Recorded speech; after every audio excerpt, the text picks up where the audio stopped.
Hello, this is Craig Smith, Chairman of Swiss America Trading Corporation and author of over 6 books covering everything from oil all the way through gold to politics and economics.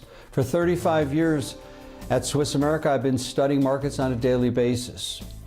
And today I'd like to take just a moment to share with you something that I'm always asked about. And that is, Craig, how can gold get me through the hard times? I mean, it's just pretty. I can hold it in my hand. I can have a nice looking ring or watch or necklace, but how can that gold get me through hard times?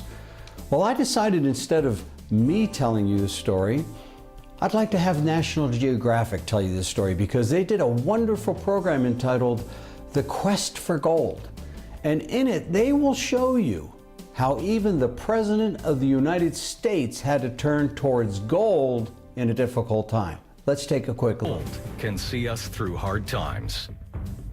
70 years later, the United States is facing hard times again. The Great Depression. By 1933, the economy in the U.S. has collapsed. President Franklin Roosevelt tries to calm the country.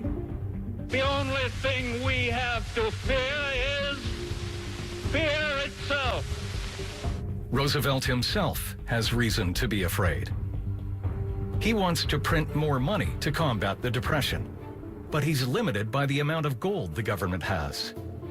Roosevelt makes a bold decision. Something he knows will increase the U.S. Treasury's gold supply. A couple of days after he's inaugurated, he signs one of the most reviled documents among gold buyers and hoarders. The infamous 1933 Executive Order 6102 forces citizens to hand over their gold. In return, they would be compensated in dollars. So you can't own gold as a private citizen. You can have a ring. If it's in your teeth, they won't come and get it. But anything else, gold coins that you have in your safe deposit box, gold bars, you are not allowed to have those anymore.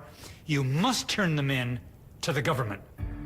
Anyone who doesn't is labeled a hoarder, faces a $10,000 fine, and up to 10 years in prison. Here we are in the land of the free and the home of the brave, but look what the government can do. It can order you to bring in your gold.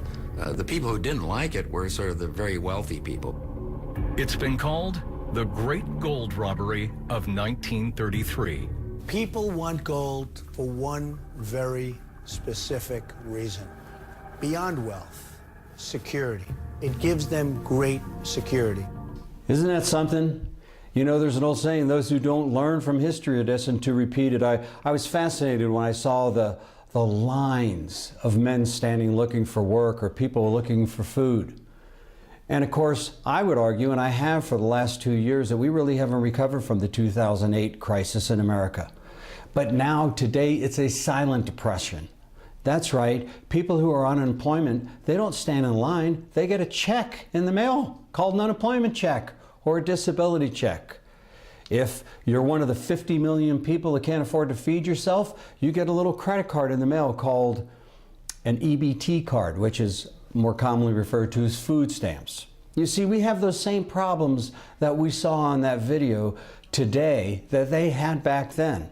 And the same reasons to own gold back then are the reasons today. But there's a little bit of difference because back then, if you notice, Mr. Roosevelt took that gold so he could rebuild an economy.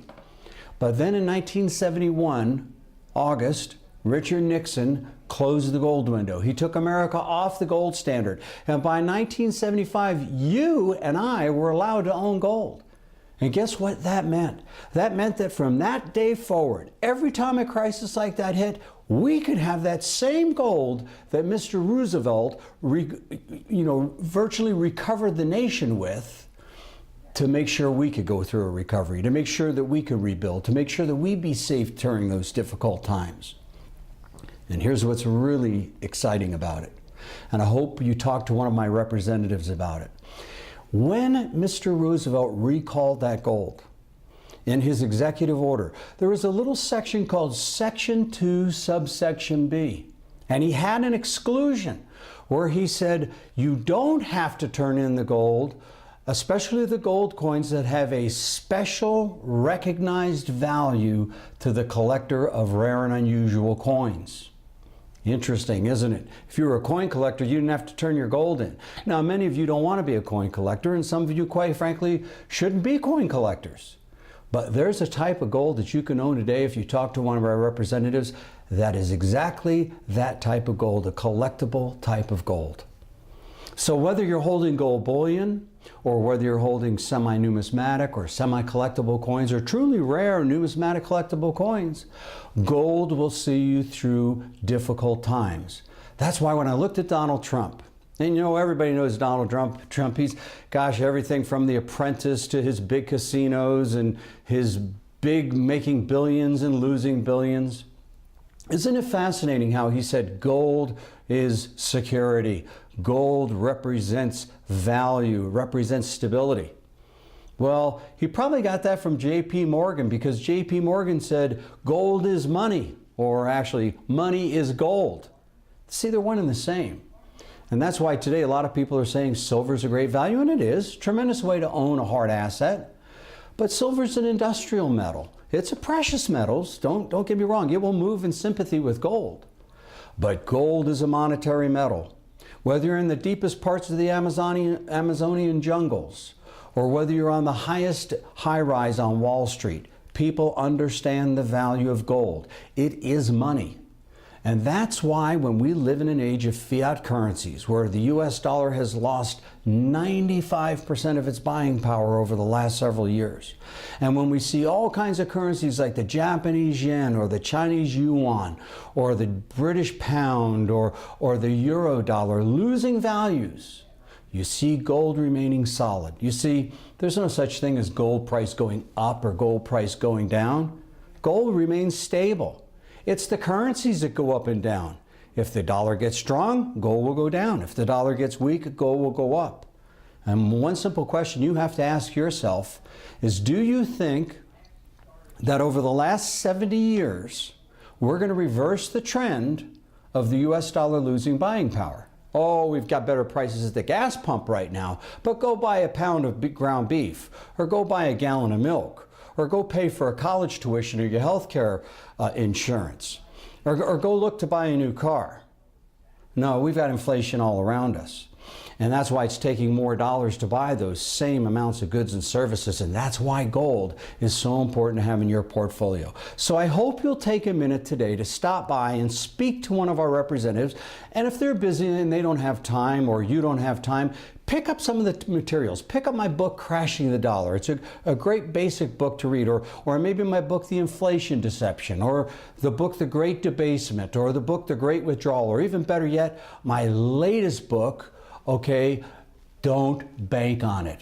It's a book you'll love. We basically show you that the banks that got us into all this mess back in 2008 are 30% more leveraged than they were in 2008.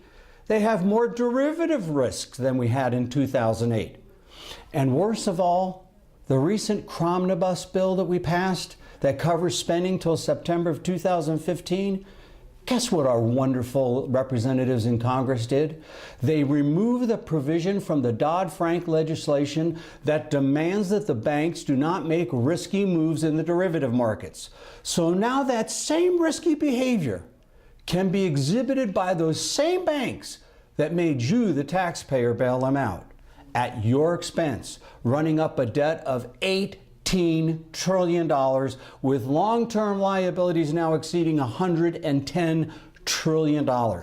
Simply put, the numbers are too big. And men like Donald Trump and the big people in the know, Warren Buffett, I can give you a list, Dennis Gartman, the list goes on, understand that the numbers are unsustainable now. That's why every single American, whether it be 1% of your portfolio or as much as 25% of your portfolio, should be diversified in gold. Physical, tangible gold that you own, that you hold in your hand, that you can get your hands on immediately in the moment of a crisis. Because just like in 1933, when the U.S. gold saved this nation from the worst crisis we ever faced, will be the same gold that saves you and your family. You see, you're important to us at Swiss America. You're important to this nation because a nation is only as strong as its people. And we want you to be strong during this time.